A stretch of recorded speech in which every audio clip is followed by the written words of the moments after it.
Hi everyone, it's Danny. Welcome back to my channel.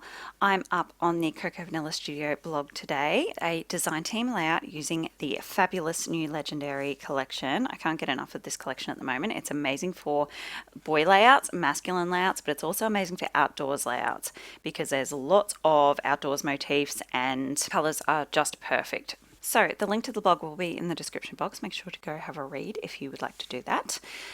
Now I'm starting this layout with a large photo. It is an 8x10 photo to begin with, but I wanted to add a fair bit to the background, and there's quite a bit of sort of empty dead space in the background of the photo. So a lot of the water was just black in the way the reflection hit, and a lot of the sides of the mountains were kind of just nothing much to look at. So I just trimmed that down a little bit. It's still quite a large photo at this point.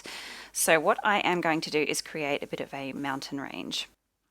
This is certainly not my idea. I have seen similar layouts to this before, but I've never made one myself, and I thought this collection was the perfect one to have a go at it. And I had this photo already printed. It's from a holiday my husband and I took to Tasmania. It is Dove Lake at Cradle Mountain, and if you've ever been there, you'll know it is absolutely stunning. And this day, you can see it was kind of gloomy. There are quite a few clouds in the sky, but while we were up there, the clouds parted and we got to see a bit of the blue sky, and it's just a beautiful place. So I'm starting with some pale blue cardstock. It's just some plain textured cardstock. I do use the textured side. It just depends if I'm going to do mixed media or not, whether I use the smooth or the textured side. And I'm going into the pattern papers, and I'm just pulling out a bunch of the patterns that I think will work. And I'm cutting out squares and rectangles to make some triangles with. So the easiest way I find to make an even triangle is to cut out a square or a rectangle, fold it in half. So you'll see here I just make a little square. I fold it in half on one side and pinch the top there. If you can't see the fold, just make a little pencil mark like I did just now. And then from the two bottom corners, or in this case the top because I turned it upside down, you just want to cut from the corner to that center mark on both sides, and then you have a perfectly even triangle. So you could measure or use a punch, or even your cutting machine actually would probably work. I just find it easiest to do it by hand, and that way I can sort of eyeball it and get exactly the right size that I'm looking for. So as you can see, I'm just cutting a lot of different sizes. Some of the triangles I cut from squares and some I cut from rectangles, so some are taller and some are shorter and fatter, and I'm just varying the sizes, and I'm going through and cutting quite a few of the different pattern papers so that I have a variety of colors and textures. So there you go, all my triangles are cut out. So I'm just going to, for the moment, adhere some of these at the bottom with some tape, and then I'm going to go through and pop up all the tops with foam. So as you can see, I did go in off camera with my sewing machine and sew a single line of machine stitching around the edge of a few of those triangles. I just did a couple. I am going to come in with a pen in a minute and do some more. Just add some more texture and dimension, especially on that wood grain paper. The stitching really pops. Now I'm just sticking my photo down. I'm going to use that same wood grain paper, which is called Outdoors Type. It's probably my favorite paper in the whole collection. I adore a wood grain, and it's such a stunning wood grain. So I'm going to use that just to make a simple photo mat all the way around my photo. Just the one layer for this one. There's a lot going on behind the photo, so it really doesn't need a lot of layers behind it. Just using my paper trimmer. Quite often I will just use my large scissors, but I think when you're using quite a large photo like this, a trimmer is probably easiest.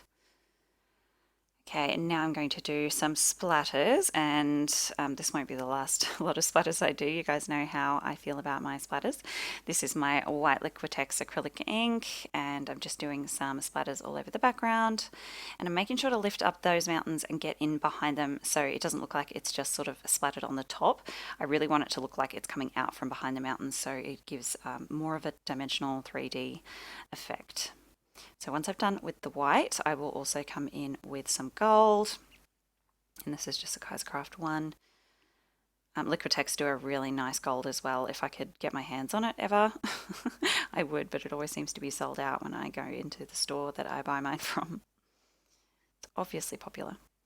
Okay, so now I'm coming in with my foam squares. I'm just using a square behind the peak of each mountain. I mean, you could add more foam. I'm trying to reduce the amount of foam I use these days. So just one square behind the peak will help lift them up off the photo. You can see a bit of the shadow that it's creating because I have my lights on. I was filming this at night, so you can definitely see a little better on camera than you normally would.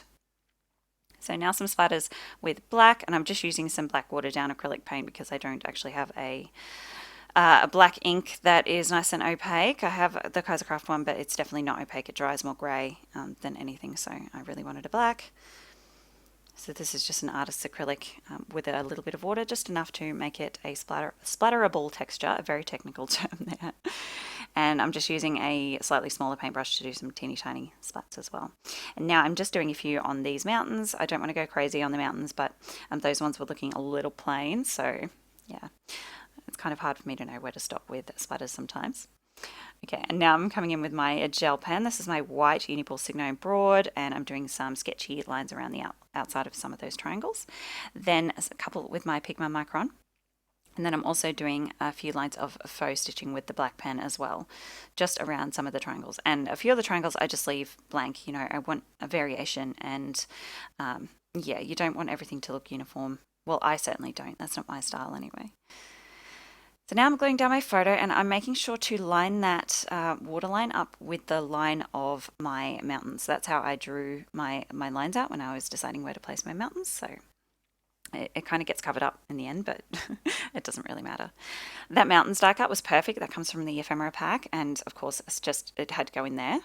This Explore title is actually off the cut apart paper, which is called Epic Tales. It's one of the labels on there. I thought it was a perfect title. I don't have a lot of space for a title, so that is just going to serve nicely. It's not going to take away from the photo or cover too much up. And it really is the perfect title for this layout. So because I covered up the line between the two rows of mountains on the other side, I wanted to cover up this side as well. So I'm just going to use that tiny word sticker that says Explore Your World, I think it says, and then one that says Awesome or something along those lines. You'll notice I did a row of mountains pointing down as well, and that is because you can see the mountains reflected in the water. So I really wanted to echo that look. So just another little word sticker at the top of my photo there. Kind of, yeah, I feel like I need to do 3s if I can, and it just brings a little more balance. I'm going into the All-Star paper now. I'm going to cut out a bunch of these tiny stars. They're so beautiful. I'm going to cut a lot more of these little stars out. I love this paper so much. And you'll notice I pulled in a moon from the die cut ephemera as well. Perfect space for it. I was eyeing that off the whole time I was designing this page, so I made sure I left a space for the moon to go.